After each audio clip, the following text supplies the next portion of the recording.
के प्रवेश पर प्रतिबंध लगाया। उस पस मंज़र में अगर देखें तो खुद प्रयागराज के जो मुसलमान हैं उनमें से एक सरताज नाम के हैं, उन्होंने इस बात की जानकारी दी और कहा, एलानिया तौर पर इस बात को कहा कि जो ज़मीन है, जिस ज़मीन पर, ज़मीन के बहुत सारे हिस्से पर जो शामियाने तंबू वगैरह लगाए गए हैं, इंतज़ामात किए गए हैं, मेला लग रहा है, ये वक्फ की ज़मीन है और वहाँ के मुसलमानों की ज़मीन है। बरेलवी साहब तो आपने सुन लिया, कह रहे हैं वक्फ की ज़मीन है, जहां गंगा स्नान होगा वो भी वक्फ की ज़मीन है, जहां टेंट सिटी बस रही है वो भी वक्फ की ज़मीन है, यानी 54 बीघा ज़मीन जो है वो वक्फ की है। लेकिन ये बयान ऐसे ही नहीं आया है, ज़रा इसकी इनसाइड स्टोरी आपको बताते हैं। ये आफ्टर इफेक्ट है। दरअसल किस बात का आफ्टर इफेक्ट है ज़रा समझिए। कुंभ में आपको हमने खबर दिखाई थी, प्रहार में भी दिखाई थी कि कैसे, रिपब्लिक भारत पर भी दिखाई थी, और ख़ास तौर से ये बताया था कि कुंभ में मुसलमानों की एंट्री पर रोक की बात हो रही थी। क्यों हो रही थी?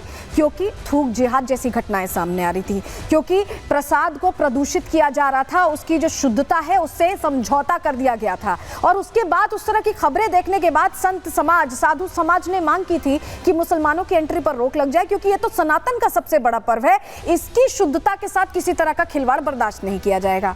और उसके बाद क्या होता है, बरेलवी साहब आ जाते हैं मैदान में और कहते हैं कि कुंभ की जमीन उनकी, महाकुंभ जो हो रहा है 54 बीघा जमीन पर, वो जमीन उनकी है। तो ये एक तरह से आफ्टर इफेक्ट या ये कहें साइड इफेक्ट है, क्योंकि जो फैसला लिया जा रहा है वो खबरें आने के बाद लिया जा रहा है और वो मौलाना साहब को भा नहीं रहा है, पसंद नहीं आ रहा है, और यही वजह है कि इस तरह के शगुफे वो छोड़ रहे हैं। लेकिन इन शगुफों की हकीकत क्या है, ये जो बयान है इस पर सियासत कैसे हो रही है और संत समाज भी कैसे जवाब दे रहा है, जरा रिपोर्ट के जरिए आपको दिखा रहे हैं।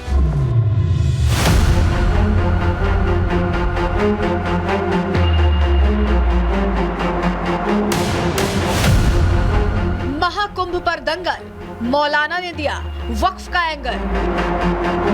मौलाना का दावा, महाकुंभ पर विवाद का इरादा। महाकुंभ में मुसलमानों की एंट्री पर बैन, अब भाईजान हुए बेचैन। 4 नवंबर को प्रयागराज में भारतीय अखाड़ा परिषद की बैठक में महाकुंभ को लेकर बड़ा फैसला क्या हुआ, मौलाना को मिर्ची लग गई। बात तो कुंभ में मुसलमानों की एंट्री पर रोक को लेकर हुई थी, लेकिन अब ऑल इंडिया मुस्लिम जमात के राष्ट्रीय अध्यक्ष शहाबुद्दीन रजवी ने एक नया राग छेड़ दिया है। महाकुंभ की 54 बीघा जमीन को वक्फ का बता दिया है। दावा किया है कि जहां साधुओं के रुकने के लिए तंबू लगाए गए हैं, वो जमीन भी वक्फ की है।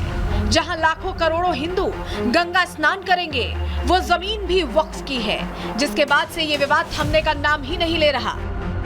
शहाबुद्दीन रजवी दावा कर रहे हैं कि वक्फ की जमीन पर ही कुंभ के सारे इंतजाम हो रहे हैं, लेकिन मुसलमानों ने बड़ा दिल दिखाते हुए कोई आपत्ति नहीं की। लेकिन धीरे से उनके मन की बात भी सामने आ गई।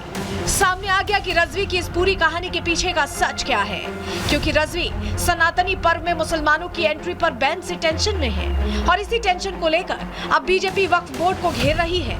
मौलाना ने वक्फ की जमीन होने का दावा कर दिया है, लेकिन बीजेपी नेता इस दावे को हास्यास्पद बता रहे हैं और वक्फ बोर्ड के कानून में संशोधन की बात कर रहे हैं कि वक्फ चाहे जिस जमीन पर हाथ रख दे वो उसकी, और उसके इस आदेश पर न्यायालयों में जाके अब अपील भी नहीं कर सकते। वक्फ के ही जो प्राधिकरण है वहीं जाकर आप अपील कर सकते हैं, और उसके नाते से तमाम हास्यास्पद दावे वक्फ बोर्ड करता ही जा रहा है। उसका दुष्परिणाम है कि आज महाकुंभ जहां प्रयाग में होता है, उस जमीन को भी वक्फ ने कहा हमारी है। कानून में संशोधन की आवश्यकता है, जिसको देखते हुए केंद्र सरकार ने पहल की है कि किसी भी बोर्ड को इतनी शक्ति नहीं होनी चाहिए कि वो देश के न्यायालय और संविधान से ऊपर हो जाए। बीजेपी नेता ने आड़े हाथों लिया तो समाजवादी पार्टी के नेता बीजेपी पर ही निशाना साधने लगे। बीजेपी पर वोट बैंक की राजनीति करने का आरोप लगाने लगे और धार्मिक अनुष्ठान को राजनीति से अलग रखने की राय दे डाली। धार्मिक अनुष्ठानों, धार्मिक कार्यक्रमों को राजनीति से परे रखना चाहिए, लेकिन भारतीय जनता पार्टी को धार्मिक ध्रुवीकरण और जाति ध्रुवीकरण राजनीति की पूरी परिस्थिति पैदा करके अपने लिए वोट सहेजने की और वोट बिटोरने की एकमात्र कोशिश है।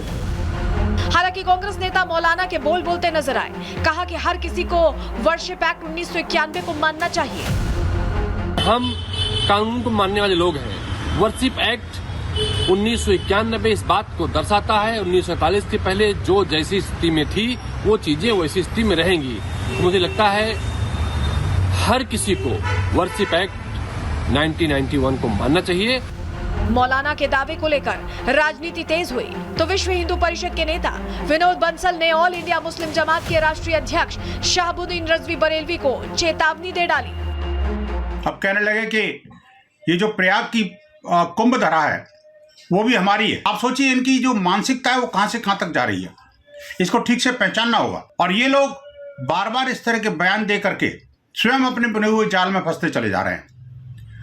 अब भारत की जनता जल्दी ही ये चाहती है कि इस वक्फ बोर्ड नामक इस कानून को भारत के संविधान से, भारत की न्याय की पुस्तकों में से डिलीट करके हमेशा हमेशा के लिए बाहर किया जाए।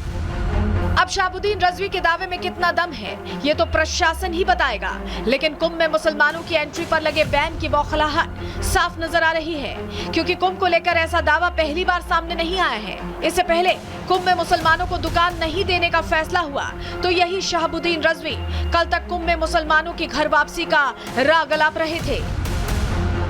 Bureau report, Republic Bharat. अब बरेलवी साहब ने शगुफा छोड़ा है तो जवाब भी उन्हें मिल रहा है। अखाड़ा परिषद के सचिव जो है राम रतन जी महाराज, उन्होंने सीधे सीधे कहा है कि कुंभ सतयुग से चला आ रहा है। क्या बात कर रहे हैं, सुनिए जरा जवाब कैसे दिया है। ये पूछिए, गंगा जी हमारी सनातन यानी सतयुग से चली आ रही है, ये कुंभ हमारा सतयुग से चला आ रहा है। अब इनसे पूछिए ये जमीन इनकी कैसे हो गई, ये धर्म पहले आया कि हम लोग पहले से है?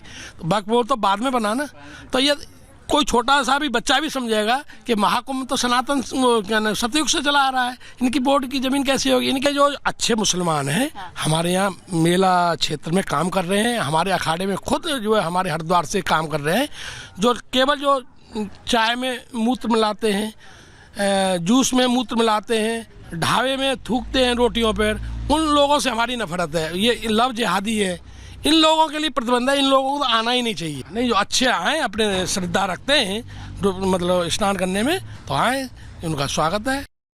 तो राम रतन जी महाराज तो कह रहे हैं कि उनका स्वागत है जो सनातन के प्रति आस्था रखते हैं और इसको लेकर कोई दिक्कत नहीं है। लेकिन स्वामी चक्रपाणी ने भी जवाब दिया है। चक्रपाणी महाराज ने कहा है कि ये जानबूझकर किया जा रहा है, सुनिए जरा। मौलाना शहाबुद्दीन और कुछ कट्टरपंथी महाकुंभ की भूमि को वक्फ बोर्ड की बता रहे हैं। निश्चित रूप से ये पाकिस्तान प्रायोजित है।